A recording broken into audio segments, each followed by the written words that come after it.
പയ്യന്നൂർ ശ്രീ ദുർഗ ബാലഗോകുലം ശ്രീകൃഷ്ണ ജയന്തി ഭക്ത്യാദരപൂർവ്വം ആഘോഷിച്ചു. പയ്യന്നൂർ ശ്രീ ദുർഗ ബാലഗോകുലത്തിന്റെ ആഭിമുഖ്യത്തിൽ നടത്തപ്പെടുന്ന വർണ്ണമനോഹരമായ ശോഭായാത്ര ഇതാ ഈ വാഹനത്തിന്റെ തൊട്ടുപുറകിലായി കടന്നു വരികയാണ്.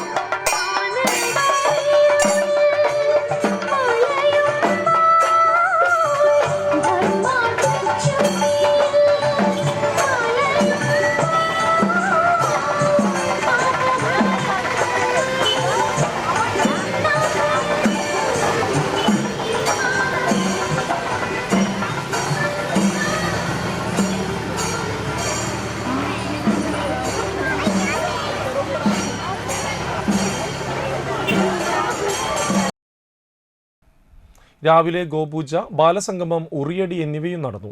വൈകിട്ട് പയ്യന്നൂർ ആമലത്തുകുളങ്ങര ക്ഷേത്ര സന്നിധിയിൽ നിന്നും ശോഭായാത്ര ആരംഭിച്ച് തൃപ്പയാർ കിഴക്കേനടയിലൂടെ തൃപ്പയാർ ശ്രീരാമ ക്ഷേത്ര സന്നിധിയിൽ സമാപിച്ചു. ശ്രീകേഷ്, ഹൃഗേഷ്, കെ സന്തോഷ്, രാഗിൻ, രാഗേഷ്, ആദിഷ്, ആദിത്യ എന്നിവർ നേതൃത്വം നൽകി.